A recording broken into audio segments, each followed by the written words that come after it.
Welcome into the Sports Buffoons Podcast.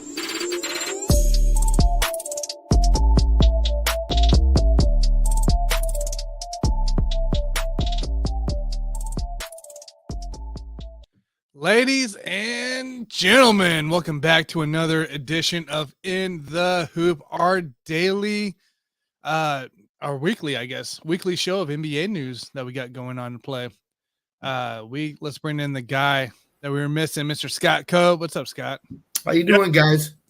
Good. How are you? A little nervous about this game tonight. So yeah, you should be nervous because you're about to get your ass kicked. I got something else for him to be nervous about this game too, but we'll get that in a little minute. So, I just did a big bet with the Astros, so that's number one. That's out of my way. Number two is this is a career-defining moment for 30 basketball players and a bunch of coaches if the Celtics win tonight. Yeah, that's my feeling about tonight's game. But yeah, I agree. I think Miami is going to finish it off tonight, unfortunately. So, wow. Yeah, that's the way I think. I can't see Jimmy Butler allowing Miami to let them choke away a series. So let's talk about it here, right? So we got now an interesting series with the Celtics winning the last two games here. Gabe Vincent is expected to play tonight still with the ankle injury that he suffered in that first loss there versus Celtics. So he expected to play tonight. That's going to be a huge uplift for the Heat there. He should, I mean, if he's expected to play, though, he should be, 70% with that ankle probably taped up, Mahomes style with that. So that's going to be the interesting part of it all for it all on that. So with that being said, though, we talked about the betting odds and everything like that with this matchup here. And of course, my screen just shut off. But the Celtics They weren't favored again today. I remember that because I did place a bet on them, and that's my worry for you, Scott. Is I placed a bet on the Celtics, and my bets have not been going my way these last 3 days. So, all the grace to you. Minus 140 for the Celtics. They have turned into the money line here as the favorites. Minus 2.5 for the spread, and 209.5 as the over under. Normally, I'd hop on that over under for a betting perspective. But they barely missed they hit 215 the other night. And I believe they were still under last game as well. Yeah. So I'm going under because if it's honestly they're shooting threes and playing defense, I'm for the Celtics, I think it's under. So I do as well. I don't think the Celtics can shoot nearly as well tonight from 3-point range as they have the last two games. That's been their key, is hitting the threes. Having energy and momentum. Once they hit those threes, they get energy, build up energy. Yeah. The one key I will say for them is Jason Tatum. If he comes and plays with energy and a lot of passion tonight, it seems to uplift the rest of the team. If he is at all not playing with 100% energy, then the team kind of doesn't play with 100% energy. So it's all up to their star, Jason Tatum, in terms of how this goes tonight. So before Jason goes here, just a couple things from BetMGM, Yahoo Sportsbooks here. Yeah. Miami Heat are 4-1 at home in their last 5 games in the 2022-2023 playoffs. And the implied final score from BetMGM here as well, it's Miami 103.5, Boston 106. Yeah. So something to think about.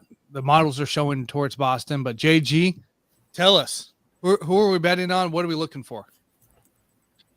Well, I'm with you, Scott, in terms of Jason Tatum, and he's got to show up again in a big way tonight. Unfortunately for me, my biggest fear for the Celtics is that you're going to get another one of those games where Tatum just pulls that disappearing act in the fourth quarter. We've seen it before. I feel like that scenario is due to play out again. Tanner, you talked about the injuries a little bit earlier. They've got Malcolm Brogdon and Gabe Vincent listed as game time decisions. Gabe Vincent, as you stated, he is going to play. I think he should have played or could have played in that last game, but I think it was a situation where in some ways, I know Miami only lost by 13 points. I think it was a situation where Spoelstra just wanted to punt that game because if you didn't have Gabe Vincent in the lineup, people hear that name, they think, oh, well, that's not a big deal. They should be able to win it without Gabe Vincent. Well, when you're already that shorthanded, you haven't had Tyler Hero, you didn't have Oladipo for a long time. So when you're shorthanded like that, Gabe Vincent, who is a guy that can score and a guy that can play defense, that all of a sudden becomes a huge difference when you decide to pull a guy out of the game like that. And that's what's going to make the difference for Miami tonight. And I personally think it was a rest game, but you look at the fact that he didn't even play in that last game. And then you look at Jimmy Butler and Bam Adebayo combined for 30 points, and you didn't have Gabe Vincent. You only lost by 13. Exactly. That the Celtics got lucky in that game. And I just feel like Miami's heart wasn't really in it because they didn't have all their dogs with them. And they are going to have their dogs this time. Now, in terms of Malcolm Brogdon, that injury is a partially torn tendon in his shooting arm. And he only played 8 minutes in that last game for Boston. I think they've got to throw him out there. Just if they can't, I understand if you don't think he's going to be able to shoot with that torn tendon, that's fine. You got to put him out there for defense. You got to have him in there for 15 to 20 minutes. I just don't see them going into Miami with that 7-man rotation and be able to pull off the win unless you get Brogdon in there specifically for his defense. But yeah, it's funny. We talked about Tyler Hero before. They're saying now that if Miami moves on to the finals, Tyler Hero could very well play in that series. Now, I don't know how rusty he's going to be, but that's going to make it very interesting if they do go on to play Denver. But back to the Celtics, they're virtually unbeatable this year, guys. When they shoot 40% from beyond the arc, they shot 41% in Game 5. Again, part of that was not having Gabe Vincent there defensively. But that's exactly why I think the Celtics are going to lose. They're not going to shoot 40% from 3 tonight. I think you're going to see some regression there, and that's why I have Miami winning this game. I actually tried to place a bet on Miami on the money line, and I'm sitting here in Oklahoma right now, so I realized after the fact that was illegal. Probably shouldn't have done that. Hopefully the cops aren't knocking on my door right now at the hotel room. But yeah, I mean, give me some Miami Heat. I mean, they're going to close this thing out in 6. A lot of people think that all the pressure is on Boston because they have to win, and that's true. But we all know that Miami has to win this game as well because there's no way in hell they're going to go back to Boston for a Game 7 and win that game. It's not going to happen. So for me, Miami being at home, they've got to be the more aggressive team tonight because if you're the more aggressive team, you're going to get the calls from the officials. And I think that's exactly what's going to happen. So congratulations to Joe Mazzulla. I know I fired you on the last show. Well, you're rehired, buddy, because you proved that you have a little bit of value there, rattling off those 2 wins in a row. So I am going to rehire Joe Mazzulla after I fired him on the last show, but that's not going to matter until next year, guys. This thing's a wrap. I've got Miami in 6. Spoelstra is going to outcoach him tonight. So, by the way, it doesn't help to go down to Texas. I know Texas is like 20 minutes away for you, Jason. Yeah. It's not legalized there either. So, which blows my mind. So, that doesn't help you anyways. What I heard this morning was that Caleb Martin could be starting for Kevin Love tonight because I think the Spoelstra's biggest question mark now is when the Celtics go smaller and Kevin Love is out there. That is not an optimum lineup for him. So I think look for Caleb Martin to get more minutes, extended minutes. He's totally outplayed Kevin Love in the series. So look for that tonight. We got a comment. He's another there as well on the offensive side of the ball. That guy can score. So yeah, I'm with you there, Scott. Throw him out there. Yeah. We got a comment from James Nolan. James, appreciate you commenting in. He goes, Boston wins tonight. Do they win the series, though? You know, if they win tonight, do they pull it out if they win? Let me just tell you something. If the Celtics win this series, the Boston fan base will be insufferable for the rest of the year because we came back from 3-0 and won the series. as the Red Sox did in 2004. So Miami has to close it out tonight.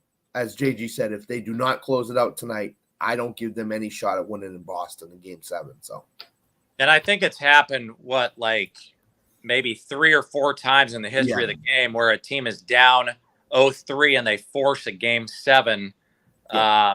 But even in that case, everybody would think that Boston would win there because they're going to be playing at home. Right. You go back and look at those other 4 times that has happened. I haven't looked up the stats. My guess is that, it would have been a scenario where a team like Miami that started out 3-0 probably opened up at home. That's not the case in the series. And I personally think that if Boston somehow pulls this thing out tonight, my money would all be on Boston at that point because it is so demoralizing when you lose 3 games in a row like that. If you're Miami and 2 of those games were on your home court, that is so absolutely demoralizing that I think at that point it's in your head. And I don't know if Miami would be able to recover from that, which is why they're going to leave it all on the floor tonight, because I think, I don't know what you guys think about this. I think Boston wins the series if they're able to steal this game tonight. Yeah. I agree too. On their side too, And to be honest, I think they win the title if they win the series, because I think the Celtics are a little bit more talented than Denver. And I think the series, the Celtics have the home court advantage in the finals if they go over Denver. So that's huge in terms of, they don't have to win in Denver. Yeah, they don't have to win in Denver. They can just win their 4 games at home and win the series. I mean, we saw how Boston did the first games at home. They're terrible at home in the playoffs. I don't think it necessarily says anything right now. No. So, to me, the Celtics win the series, they're probably going to win the championship. That's what I think. Yeah, I agree with you on that because they match up very well with Denver. Yeah. And like you said, if in fact that's the case, if they have home court against Denver, then you're not really worried about the altitude so much, but they certainly have the athletes that can keep up with Denver. Yes, no doubt. Yeah, definitely. Another couple comments here come into play. Mr. Twofull is out here. Why does it look like he's being held against his will in a Motel 6 somewhere outside of Muskogee, Oklahoma? You guys are lucky that I finally got rid of my potato phone and I upgraded to 5G here. That's the only reason that I can pull this thing off. But no, this is slightly nicer than a Motel 6. But yeah, it's not too shabby up here, down here in Thackerville. I can go ahead and tell you where I'm at because this place is so huge that I don't think you guys would be able to find me anyway in this casino. I don't think so either. Nope. Twofull also says, been a while since I've seen 80s flannel wallpaper. Also, howdy, fellas. Twofull, welcome into the show. Appreciate you, buddy. Twofull. Oh, I love that guy. Cracks me up every time I see a comment, I tell you. The most loyal listener in the history of the Sports Buffoons. That's very true, too. Very true. Right next to AC there. For that. Man, that's insane. So look at the projected lineups, guys, just so you know the starting projected lineups for this game, because it is so big. Marcus Smart, Jaylen Brown, Tatum, Al Horford, and Robert Williams is the projected lineup, starting lineup. They still haven't announced it yet, official. Yeah. And they got Kevin Love on the Heat with Lowry, Strus, Butler, Love, and Adebayo. So, guys, let's back it up here. Without Jimmy and without Tatum here, JG, who on each team needs to step up today to win for their team? Not Tatum and not Jimmy Butler. All right. Well, if you take out those two guys, for Miami, honestly, when you're playing at home, it could be anybody. I mean, it could be Bam Adebayo. It could be Caleb Martin. It could be Gabe Vincent, even if he's only like 80%. But it's probably going to be one of those guys. However, if you're Boston, 100% it's got to be Jaylen Brown, because you're not going to expect as much from your role players going on the road in a hostile environment in a must-win Game 6. And so For me, Jaylen Brown is the guy. 100% on the Celtics. Has to show up in a big way. He's got to give him at least probably 25 points. But on Miami, I think it could be a group of guys, but most likely it's probably going to be Gabe Vincent, Bam Adebayo, or Caleb Martin. Who needs to step up between those three? Well, I mean, it's got to be Gabe Vincent for me because he's a point guard. He runs the show, and I think that's the guy that they were missing the most in that game 5 because they missed his defense and they missed his scoring ability. So I don't think when you're Miami, you're playing at home. You don't necessarily have to have exactly 1 or 2 guys show up because I think you can get more of a team contribution for them. But yeah, I mean, Bam Adebayo has got to at least give you 20 and 10, I would say, for Bam in this game. Yeah. But the thing about Bam is you could have a bunch of guys show up offensively. The only thing you need Bam for is his rim protection and just to be a dog, absolute dog on defense. If he only gives me like 18 and 10, I'm good with that if he physically dominates them on the defensive side of the floor. Yeah. I like that. Scott, what do you got? So I think Miami's going to try to get Bam off early here and establish him down low. But I think what's going to end up happening is it's going to become a perimeter shooting game, which in the case of that, Max Strus for Miami becomes really huge for them. Can he stick a couple threes early and stabilize Miami if Butler is slow to get going and Bam can't get going? So I would say Strus on Miami. I would say for the Celtics, Jaylen Brown definitely, but I'd say the second guy you look for is Robert Williams. And can he down low make his presence felt that can affect Miami's driving to the basket and kicking, or can he block Bam shots down low and not allow Bam to get going? If Bam does not get going, Miami's going to have to hit a lot of threes tonight, in my mind, to win this game. So I think Robert Williams could be the X factor for the Celtics tonight. But Jaylen Brown, make no mistake, he's got to have one of those 25-point and 8 to 10 rebound type of games tonight. I like that. For me, guys, it's all about downloading second chance points, being able to get your guys the ball. It's going to be Bam and Robert Williams for me. You got to be able to get these guys second chance. You saw the Celtics do it really well in the final few games against the Sixers, and they've been being able to do it actually in the last couple of games against the Heat. Get your guys the chance opportunity, let them shoot it, but make sure you get them chance opportunity, and you can beat this Heat team down low. I think Robert Williams, Al Horford, especially combined, along with Tatum coming down, like you can beat this team down low.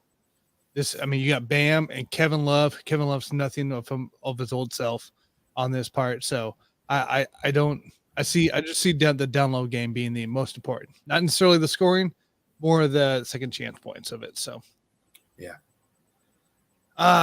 Real quick here before we get out of here, guys, let's get your thoughts here on this Scottie Pippen, Michael Jordan, whole LeBron James shenanigans.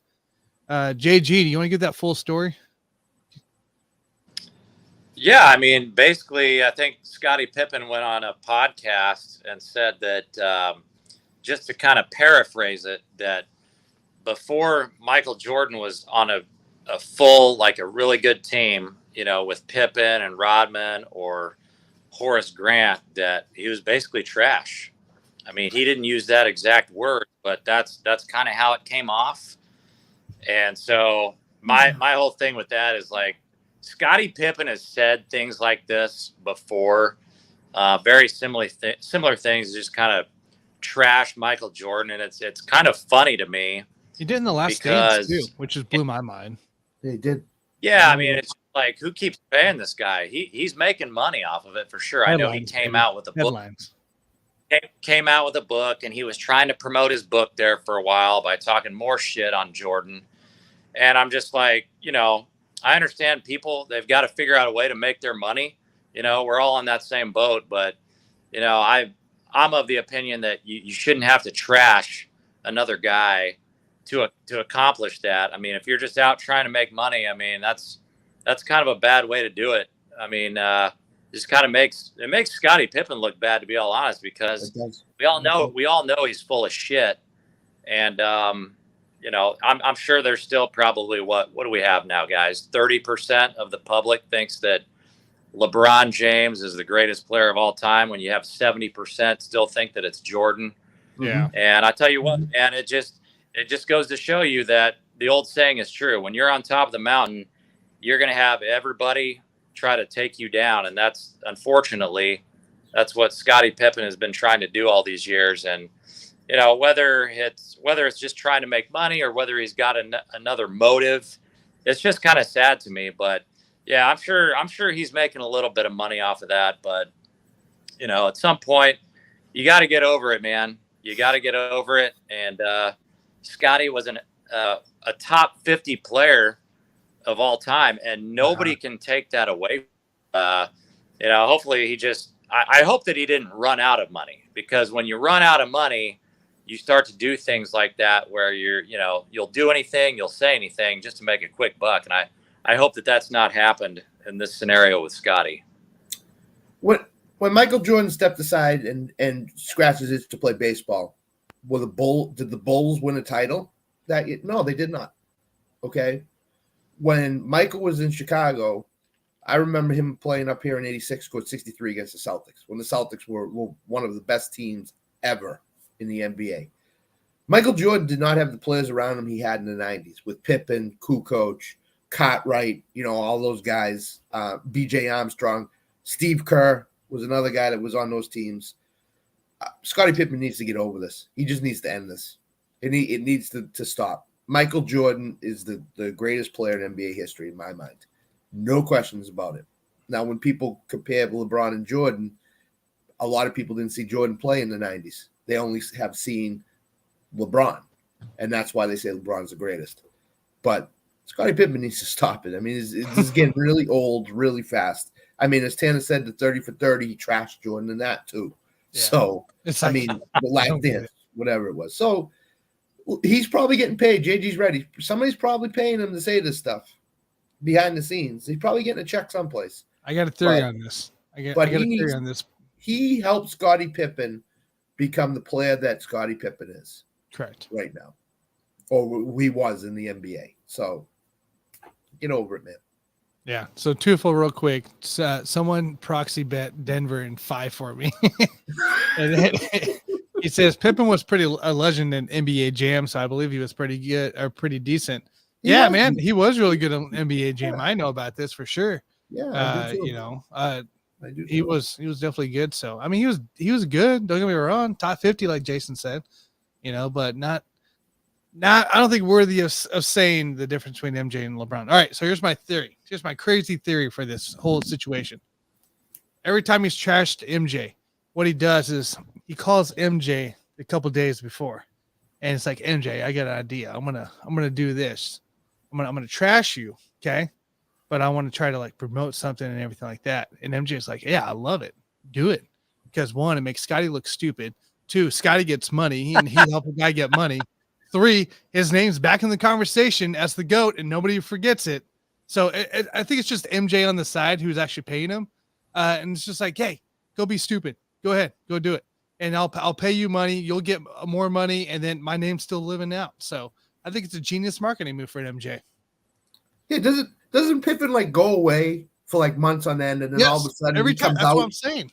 He comes out, and I wonder if Michael Jordan's booking these appearances for him, and he's just saying, "This is what I'm doing. I'm going on this, and this is what I'm going to say." Like LeBron, all of a sudden wins, goes to the conference finals, and MJ is probably like, I got to get my name back out there. Hey, Scottie, think you can talk some shit? All right, man. Here's 100. Boom. There's your appearances. Names back in the public. I bet you Kobe would do the same damn thing. With Shaq or Kwame, or was it Kwame Brown right now just talking crap to Shannon Sharp? That's hilarious. It is. Scrub Missouri player talking crap. Yeah, Tanner, that's a very interesting conspiracy theory, but all I know is I went to Michael Jordan's Hall of Fame induction, and he totally promoted Scottie Pippen and all of his teammates, and everybody a lot of people hated his Hall of Fame induction speech, but he actually promoted his teammates. I mean, I was there, I saw it, and yeah, he trashed a lot of other guys, but I mean, he was all about his teammates in that speech. And so, yeah, I mean, you might be onto something there, because Michael Jordan, in case you guys know, in case you don't know, he has all of the money. Yeah. Okay? Yes. He does. Jordan has all of the money, so he could be helping a brother out there. I'm kind of with you on that. Hey, Scotty. I never know him Scotty, to talk crap on his teammates. I know him to talk crap on his opponents, but he's never talked crap on his teammates that I'm aware of. So I'm just throwing it out there. That's all it is. I think it's an MJ move. I like that theory. It's very possible that Michael Jordan and Scottie Pippen are in this in cahoots together, and it's how great would that be to come out 10 years later? Like, oh, by the way, MJ just making genius moves again. There it is. The secret phone calls of Michael Jordan and Scottie Pippen come out. Leaked. Oh man. All right, guys. Well, let's give it a call here. There's a great game on tonight, so make sure you guys check it out. We might see a game 7. We'll have to see. Next week we'll be back, and we should be talking finals by then. So actually knowing who's there and see what goes down. So everybody have a fabulous weekend, Memorial Weekend. Thank you to those that have served, and go have a barbecue, drink a beer on them. Let's have fun time. So everybody have a fabulous weekend. We'll chat with you guys next weekend. See you guys.